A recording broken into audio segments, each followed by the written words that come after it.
la serotonina, la dopamina, la noradrenalina, entre otras.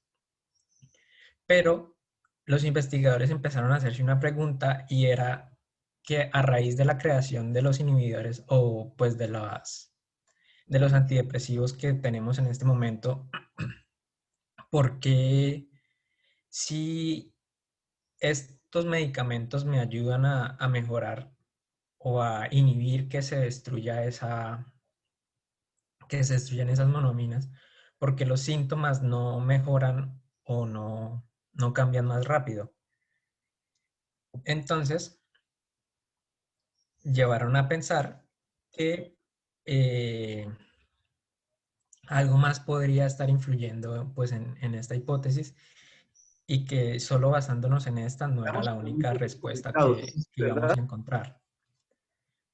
Entonces, de ahí salieron dos nuevas hipótesis, que es la hipótesis hipocampal, que se divide tanto en neuroplasticidad como en neurogénesis.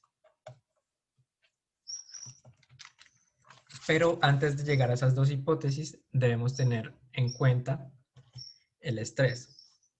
Entonces, contamos con tres tipos de estrés, uno bueno, uno tolerable y uno tóxico. El bueno se define como el mecanismo fisiológico a la adaptación o a la respuesta de cualquier situación.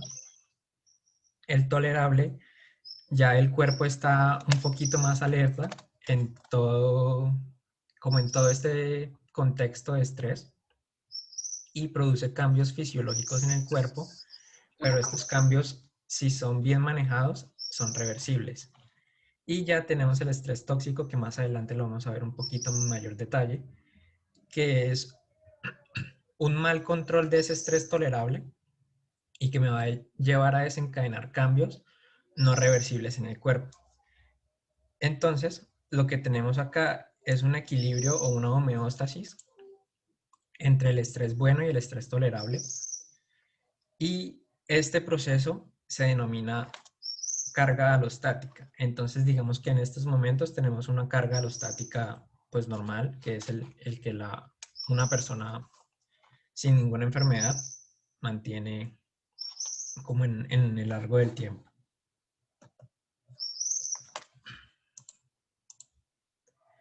Y para entender en mayor detalle lo que voy a seguir hablando de aquí en adelante, tenemos el eje hipotálamo pituitario adrenal, que es el siguiente, y es el que va a reaccionar en momentos de estrés, y es el principal eje que me va a mí a regular todo lo que tiene que ver con el estrés, y se ha descrito y se ha entendido muy bien en este tema de la depresión. Denme un segundo, voy a poner el puntero. Listo, entonces, en una persona sin enfermedad, tenemos que la situación de estrés genera como unas activaciones en el cerebro, principalmente en el hipotálamo, y lo que va a hacer el hipotálamo es segregar el factor deliberador de corticotropina, el cual a su vez va a dirigirse a la hipófisis o la pituitaria y va a generar que esta pituitaria empiece a producir la hormona adrenocorticotropa, que finalmente esta hormona va a interactuar con la glándula adrenal, la cual va a ser la encargada de producir cortisol, glucocorticoides, los cuales se van a, pues, a empezar a elevar y a circular en la sangre.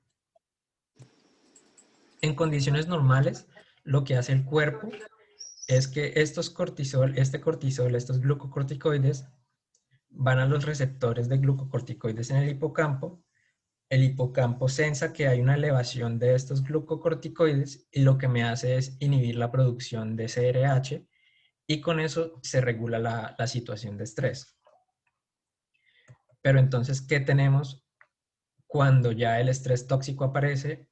El bueno disminuye, entonces ya este proceso de homeostasis desaparece y la carga alostática que teníamos ya no se llama carga, sino que se convierte en una sobrecarga y esta sobrecarga es la que me va a generar a mí a futuro un daño en el eje hipotálamo pituitario adrenal.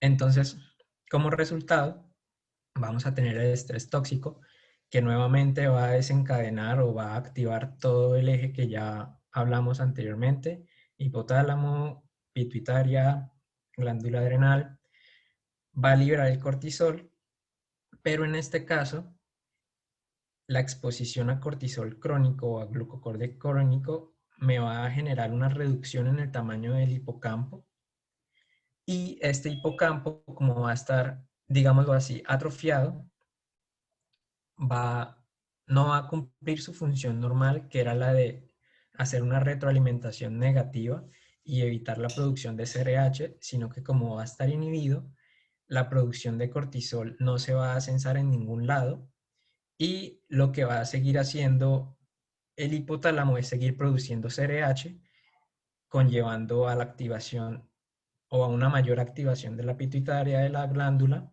y un mayor aumento del cortisol, y pues nadie me va a regular esto. Entonces ya se convierte en un ciclo vicioso, afectando pues el eje como tal. Entonces acá tenemos un pequeño resumen con una gráfica. Entonces tenemos el estrés crónico, que activa todo el eje hipotálamo pituitario adrenal, aumentan los glucocorticoides, y cada vez que aumenta mucho más el glucocorticoide, el volumen hipocampal me va reduciendo. Entonces, aquí ya podemos entrar en mayor detalle, hablar de cada una de las hipótesis, en la de neuroplasticidad y posteriormente la de neurogénesis. Entonces, inicialmente en el hipocampo, el aumento excesivo de glucocorticoides y de cortisol lo que me va a producir es una atrofia neuronal de neuronas maduras. Esta atrofia, ¿cómo se ve? Con el acortamiento del tamaño de las dendritas y con una disminución en la densidad de las espinas dendríticas. Muchos estudios se han hecho y de hecho se ha demostrado que esta atrofia es reversible, y mediante el uso de antidepresivos, en este estudio utilizaron la tianepeptina, que es un antidepresivo tricíclico.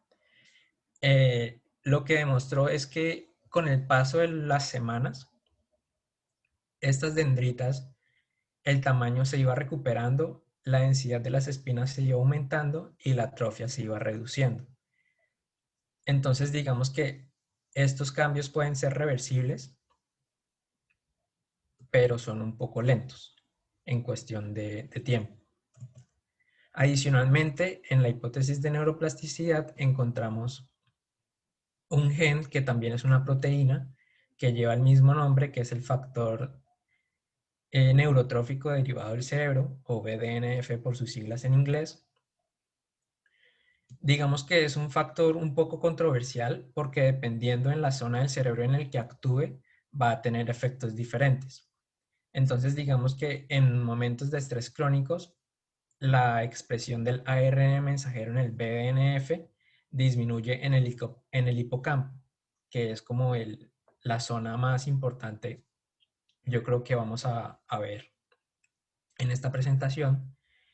Sin embargo, en el núcleo accumbens, la expresión de BDNF aumenta, y al aumentar, pues esta proteína en el núcleo accumbens es un factor de riesgo para aumentar como la depresión. Sin embargo, con un estudio realizado con ketamina, se ha visto que el uso de esta sustancia estimula la proliferación celular mediante la vía de mTOR, y esta proliferación celular me aumenta la expresión de ARN mensajero en el hipocampo, ARN mensajero, perdón, de BDNF en el hipocampo, y me ayuda a recuperar toda la atrofia neuronal provocada por el estrés crónico. Pero porque no se puede usar ketamina pues como tratamiento de la depresión por sus efectos adversos. Digamos que se han descrito efectos adversos como problemas psicóticos y abuso de sustancias a ketamina. Entonces, digamos que los estudios o las próximas investigaciones están enfocadas en, en la evaluación de la vía mTOR para mirar qué otros medicamentos se pueden desarrollar, ya que mediante esta vía la disminución de síntomas depresivos se vio que estaba entre 1 a 3 días a comparación de los antidepresivos que utilizamos actualmente, que se demoran mínimo 2 semanas en hacer efecto. Y este es un estudio que pues estuve realizando en la University of Witwatersrand pues en mi rotación en Sudáfrica. Y lo que queríamos mirar eran dos estudios diferentes. Este primer estudio era mirar la metilación del promotor de BDNF en pacientes con depresión y consumidores de naiope. Esta es una sustancia muy típica que es como si fuera un bazuco aquí en Colombia. Es una sustancia que mezclan con una gran cantidad de cosas. Le echan cocaína, estreptomicina, que es como un veneno para ratas, le combinan un montón de sustancias, hasta gasolina. Entonces, pues es bien fuerte. Entonces, lastimosamente, el ADN de estos pacientes no era el más óptimo. Digamos que por motivos de esta sustancia, la calidad del ADN era muy baja y pues no logramos llegar a resultados concluyentes ni en contra o a favor de la metilación. Y lo mismo en este estudio. Entonces la idea era mirar igual la metilación del BDNF en personas consumidoras de naiope antes y después de la rehabilitación. Y nuestra hipótesis era que antes de la rehabilitación, pues los pacientes iban a tener una baja metilación, una alta metilación, perdón, y una poca producción de BDNF. Y después de la rehabilitación, los pacientes iban a tener una baja metilación y una alta expresión de BDNF, pero pues como lo mencioné previamente, no logramos encontrar resultados concluyentes. Siguiendo con nuestras hipótesis, encontramos la hipótesis de neurogénesis y lo que va a suceder acá es que se ha descrito que en el giro dentado del hipocampo encontramos una zona de generación neuronal. Entonces, en una persona sana, sin enfermedad, vamos a tener una gran cantidad de células o neuronas tanto inmaduras como en proceso de maduración, que después estas van a viajar o se van a desplazar al área donde son requeridas dentro del mismo hipocampo. Pero lo que sucede en el estrés crónico es que esta neurogénesis se va a ver muy disminuida. También se van a atrofiar las neuronas que ya están en proceso de formación y pues va a afectar como ese recambio neuronal que ocurre en el hipocampo y me va a disminuir el volumen hipocampal.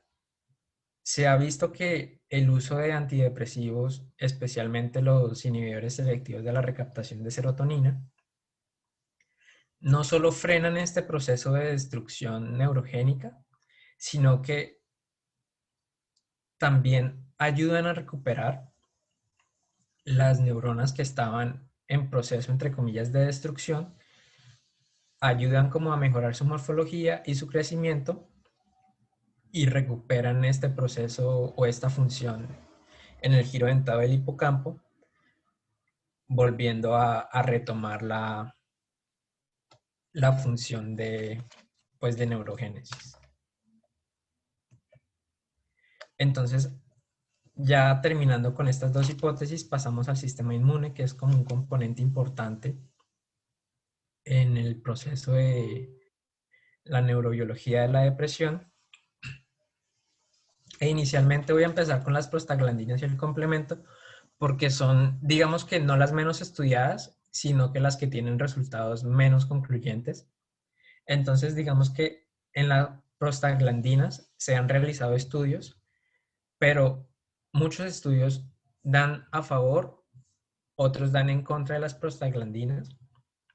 Como ejemplo, en unos pacientes con depresión se seleccionaron dos grupos, unos a los cuales se les aplicó celecoxib más fluoxetina y otros solamente con fluoxetina, y se encontró que en el grupo que tenía tratamiento dual mejoraba significativamente los síntomas depresivos en comparación con los pacientes que solo recibieron fluoxetina.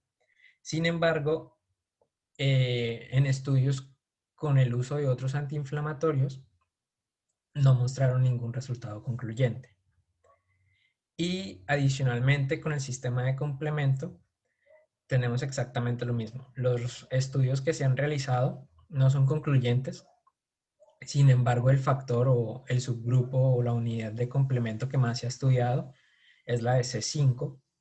Y en C5 se ha encontrado niveles elevados tanto a nivel sanguíneo como a nivel de líquido cefalorraquídeo en pacientes con depresión y con esquizofrenia, a comparación de población control.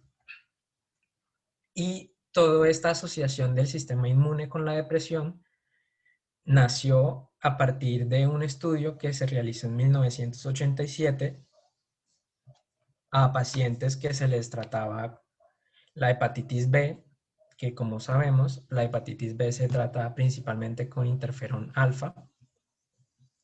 Entonces, se dieron cuenta que a los pacientes que les aplicaban interferón alfa, al cabo de unos días empezaban a generar o a sentir o a producir síntomas muy parecidos a los de la depresión, lo que ellos llamaron como la conducta de estar enfermo o pues en inglés el sickness behavior.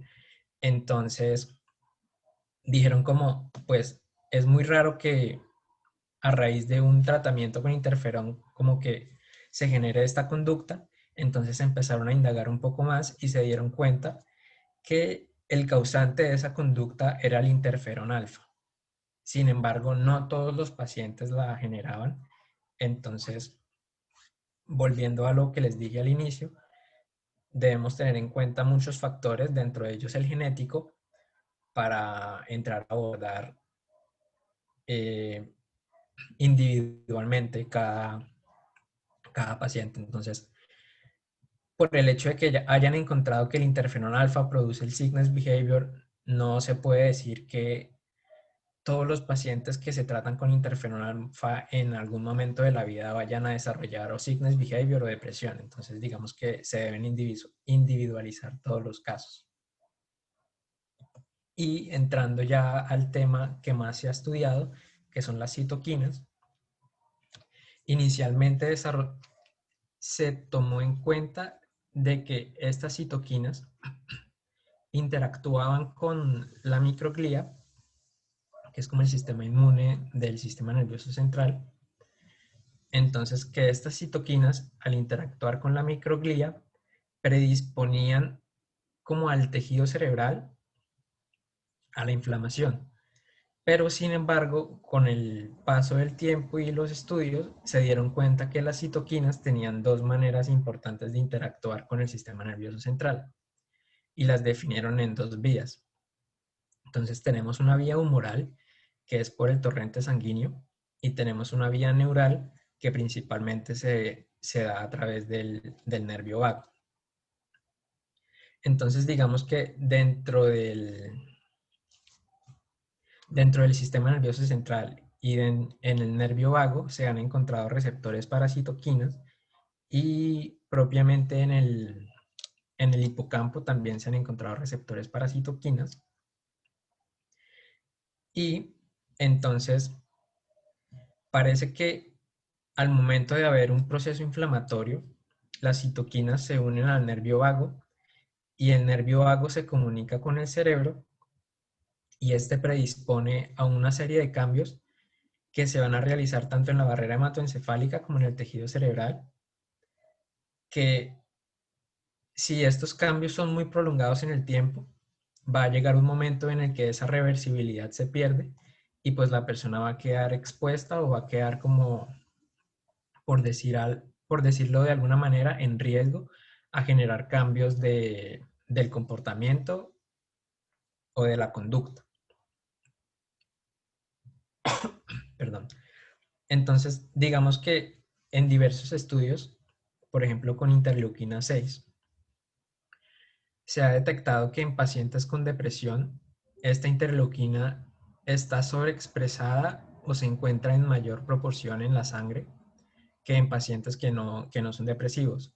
Y estos mismos pacientes que son depresivos, que tienen la interleuquina 6 elevada, se ha encontrado que son más propensos a generar alteraciones en el sueño que si no tuvieran la interleuquina 6 elevada.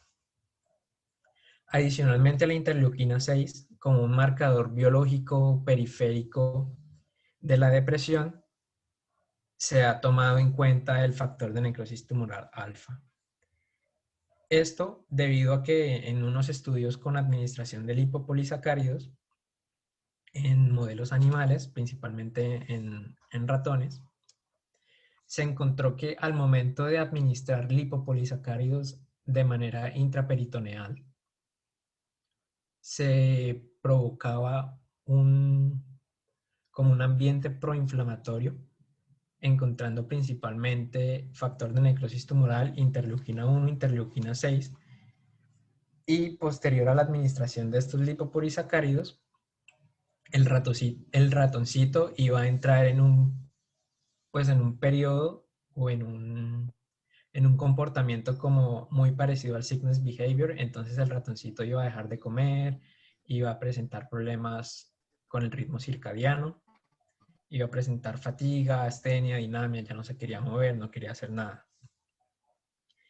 Entonces, adicional a esto, las citoquinas se ha visto que interfieren con la producción de monoaminas, en este caso activando la IDO, que es una deoxigenasa, y lo que se encarga esta deoxigenasa es degradar el triptófano, que es el principal precursor de la serotonina. Entonces, digamos que se ha visto que las citoquinas interfieren con la producción de monoaminas, principalmente la serotonina, estimulan la producción de CRH y ACTH, que como vimos anteriormente son actores claves en el eje hipotálamo pituitario adrenal, promoviendo así la liberación excesiva de cortisol, provocando nuevamente la disminución en el tamaño del hipocampo y daños en el mismo, y generando el ciclo vicioso que ya vimos anteriormente. Adicionalmente, se ha visto que en condiciones proinflamatorias hay un aumento de la concentración de citoquinas en el hipocampo, y este aumento de citoquinas, principalmente el factor de necrosis tumoral, disminuye la expresión del ARN mensajero del BDNF, provocando los cambios de las hipótesis de neuroplasticidad que vimos anteriormente. Pero aquí no para la cosa con el sistema inmune, y vamos a unirlo con el sistema gastrointestinal, entrando a hablar un poco de la microbiota. Entonces, ¿por qué es importante la microbiota? Entonces, digamos que en estudios con modelos animales, principalmente ratoncitos GF, que son germ free, o sea, son ratoncitos genéticamente modificados para que no tengan pues ninguna bacteria en su tracto gastrointestinal, y adicionalmente también en modelos de ratones, pero los cuales han sido tratados desde el nacimiento con antibióticos para eliminar cualquier tipo de bacteria pues en el tracto gastrointestinal. Se ha visto que estos ratoncitos tienen un aumento significativo en la neurogénesis, pero esa es una neurogénesis, por decirlo de alguna manera, como alterada. Digamos que, pues, si bien tienen bastantes neuronas, esas neuronas, las conexiones que hacen son, por decirlo así, inútiles, y pues realmente no funcionan para nada. Adicionalmente, también esos ratones que no tienen bacterias presentan una microglía atrofiada, entonces el sistema inmunológico está mal definido. Adicionalmente, como ya les mencioné, pues aumenta la neurogénesis y lo que sucede cuando pues uno va o el cerebro se va desarrollando es que ocurre la poda neural. En los ratoncitos que no tienen gérmenes, esa poda neural es o insuficiente o no se realiza de la manera correcta, entonces pues genera conexiones neuronales que realmente no aportan nada. Entonces, lo que se vio es que estos daños o sí, estas causas que generan no tener microbiota se pueden revertir con cadenas cortas de ácidos grasos y estas cadenas generan como un factor, entre comillas, protector en cuanto a los factores que mencioné previamente. Entonces, digamos que al momento de dar el suplemento con las cadenas cortas, la poda neural como que se iba realizando de una mejor manera, las alteraciones en la microglía iban retomando como su morfología normal, eh, la microglía se iba desarrollando pues o iban haciendo nueva, entre comillas, nueva microglía ya como con el aspecto de un ratón normal. Entonces estos cambios son reversibles. Y ya en cuanto a, o hablando en un nivel más local, que es en el tracto gastrointestinal, la producción de estas cadenas cortas lo que me genera es un aumento en la mucosa gastrointestinal, lo cual me protege y me impermeabiliza como el espacio entre la barrera gastrointestinal y el exterior.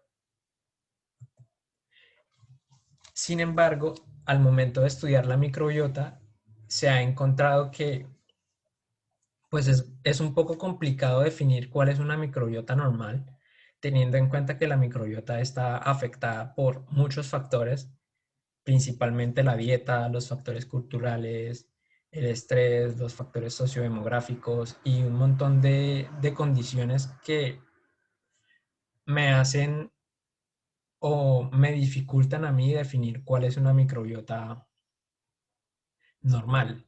Entonces, digamos, yo puedo estar lleno de lactobacillus, firmicutes, bifidobacterium, pero pues esa es mi microbiota normal y una persona que sea, pues, o que no tenga ninguna enfermedad mental, ni depresión, ni nada, puede tener otra microbiota totalmente diferente y los dos podemos estar, pues, entre comillas, sanos o libres de enfermedades mentales. Entonces, digamos que definir una microbiota o una familia de microbiota normal es muy difícil. Sin embargo, lo que sí se ha visto es que en pacientes con depresión, la diversidad de esa microbiota disminuye. Entonces, por ejemplo, en las personas que tienen un estrés constante, pues ya como todos sabemos, la úlcera gástrica, entonces es producida por Helicobacter pylori. Y pues esas personas, o pues se ha visto que en esas personas la diversidad de la microbiota es mucho menor, entonces puede ser un factor de riesgo tener una diversidad disminuida a no tenerla. Y se han realizado estudios de trasplante de materia fecal de humanos a ratones. Entonces tomaron materia fecal de unas personas con depresión y lo trasplantaron a los ratoncitos. Los ratoncitos no tenían ninguna condición. Y al momento de hacer ese trasplante, los ratoncitos empezaron a presentar síntomas depresivos, ya no se movían, no querían comer, presentaban alteraciones en el ciclo sueño-vigilia y demás. Entonces, digamos que sí se ha visto una asociación de la microbiota con la depresión y no solo con depresión, sino que también se está estudiando mucho en autismo y en otras enfermedades mentales. Aquí pues les hice un pequeño resumen de cuáles eran las familias que están como antidepresión y las que son pro depresión, pero si nos enfocamos bien, aquí tenemos a la familia de la actinobacteria, tanto en pro como en anti. Entonces digamos que esto lo saqué de este estudio, en los cuales ellos describían las familias de las bacterias que podían ser pro o antidepresión. Sin embargo, como ya lo mencioné previamente, esas familias no siempre van a ser anti o no siempre van a ser pro. Entonces creo que en ese momento toca individualizar mucho a cada persona y a cada familia de bacterias. Y finalmente, pues como este es el semillero de neurociencia y envejecimiento, entonces les traje un poco de envejecimiento. Entonces últimamente se ha descrito un- una causa biológica para la depresión en el envejecimiento asociada a la depresión vascular. Entonces, digamos que esta depresión vascular lo que me va a generar a mí son cambios a nivel de los tejidos cerebrales debido a lesiones microvasculares, calcificaciones, daños en la sustancia blanca, ACVs lacunares muy pequeños o microsangrados o microisquemias que a futuro me van a provocar cambios casi que imperceptibles pues al momento de la clínica porque realmente son cambios muy suaves, muy superficiales por decirlo de alguna manera, pero que sumados todos estos cambios me van a provocar que la persona que los ha experimentado genere un factor de riesgo muy alto para depresión y digamos que estas depresiones debido a lo mismo, porque como estos cambios son irreversibles, asimismo estas depresiones se han descrito que son un poco más difíciles de tratar que si la depresión estuviera en una persona joven. Adicionalmente, y pues nuevamente vuelvo a hacer hincapié que el hipocampo creo que es un área muy importante y se ha visto que en la depresión, en el envejecimiento, el hipocampo ya está muy atrofiado y digamos que la recuperación del mismo es un poco más complicada debido pues, a la edad, a las condiciones, a las comorbilidades de base que tenga el paciente. Entonces este es un pequeño cuadro que describe algunos de los factores de riesgo para generar depresión vascular y asimismo esta depresión se ha visto muy asociada con la enfermedad de Alzheimer o con las demencias, principalmente a las demencias vasculares. Entonces, esto fue todo y pues muchas gracias por la invitación y quedo pendiente a cualquier pregunta o inquietud, duda que tengan.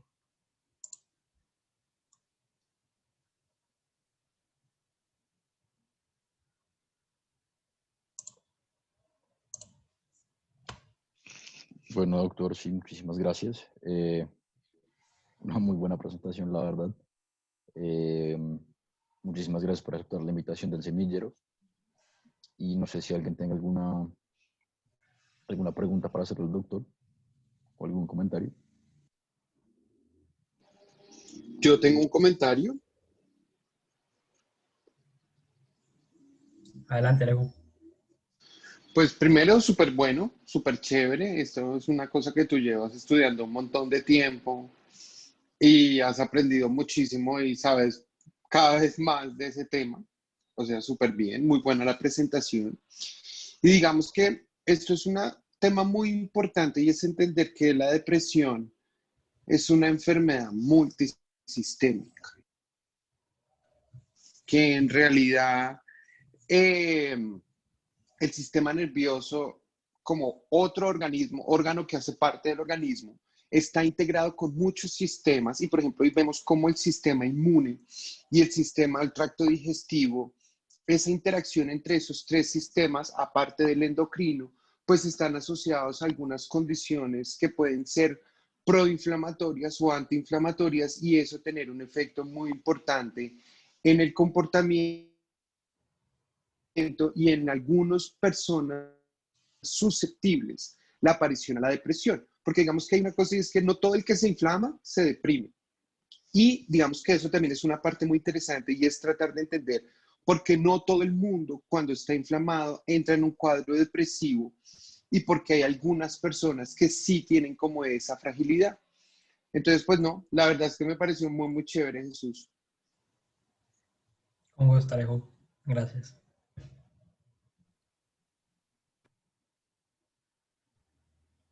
Hola, buenas noches. Yo tengo una duda. Sí, dime. Digamos, como tal lo que tú explicabas del factor BDNF, este factor se incrementa cuando la persona hace ejercicio. Y pues se ha demostrado que las personas que hacen ejercicio pues tienen menor riesgo de depresión.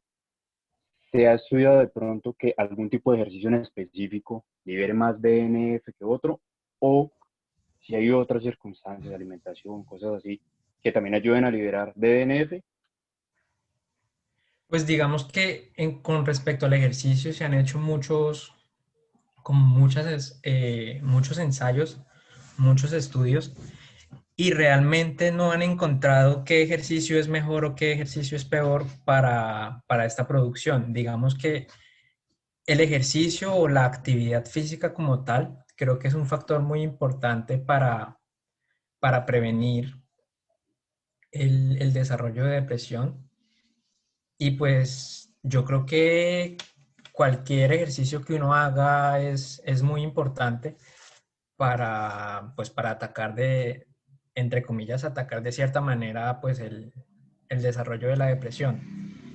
Y con respecto a las dietas, se ha tenido muy en cuenta que las dietas, o pues la dieta mediterránea, como que ha cogido un boom en este campo y se ha encontrado que la dieta mediterránea en algunos casos puede ayudar a minimizar este riesgo de depresión. También se ha tratado el uso de probióticos.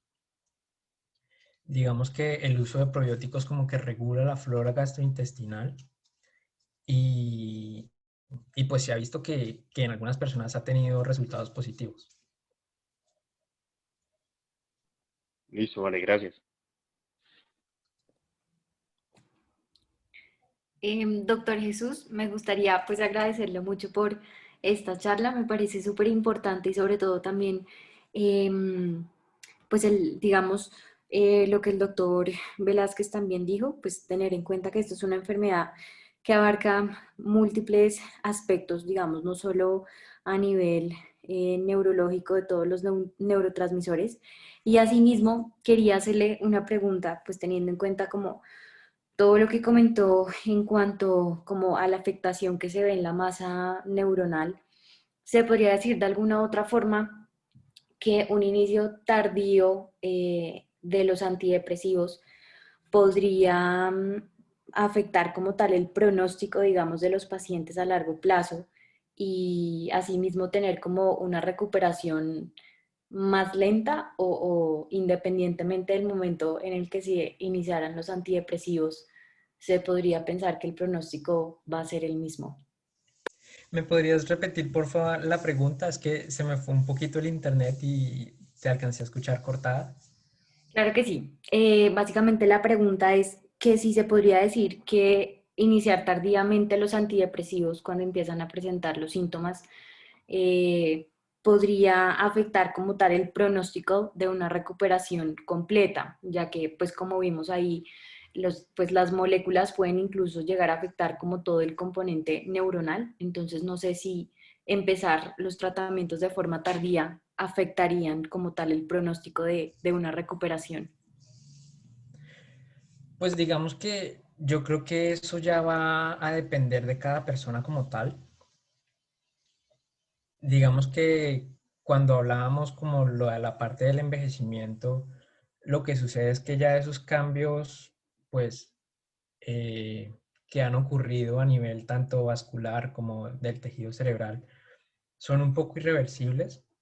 Yo creo que siempre, o sea, nunca es tarde iniciar el uso de antidepresivos. Yo creo que cada persona eh, evoluciona de una manera independiente y diferente.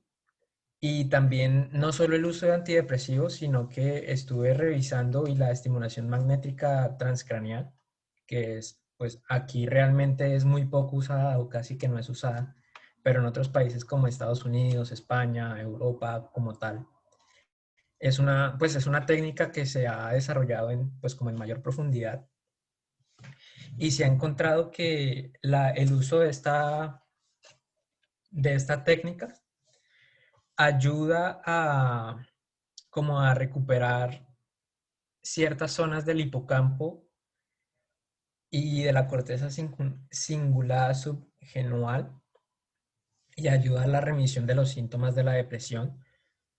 Obviamente en algunos pacientes les va mucho mejor, eh, mejor en el sentido de que estos cambios o estos síntomas pueden no aparecer por un muy prolongado periodo de tiempo, pero pues hay otros pacientes que pues que tienden a recaer y pues todavía esas recaídas son las que no nos dejan claro qué es lo que pasa pues con los tratamientos que se cuentan actualmente.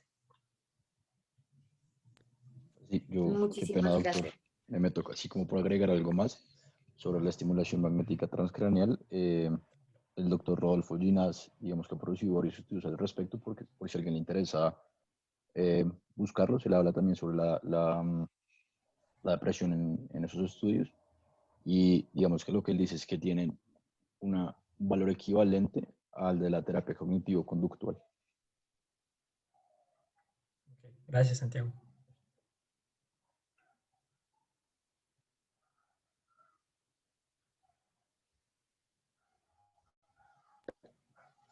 Muchas gracias por las aclaraciones. A ti por la pregunta. ¿Alguien más ¿Alguna tiene otra? alguna pregunta, comentario?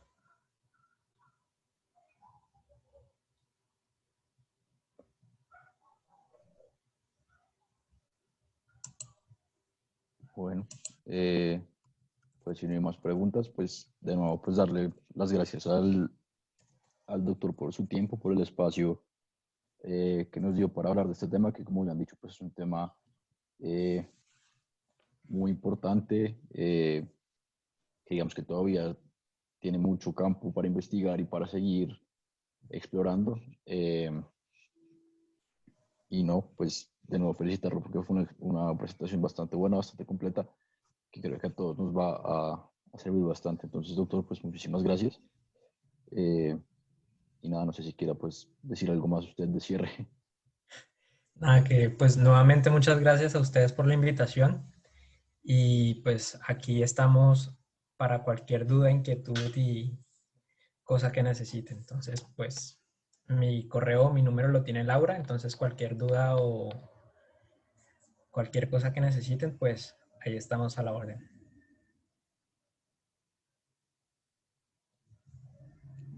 Listo, muchas gracias. Hasta luego a todos, mil gracias por Ustedes, participar. Chao. Muchas gracias, doctor. vale, con gusto. Muchas Chao, gracias. gracias. Gracias a ustedes.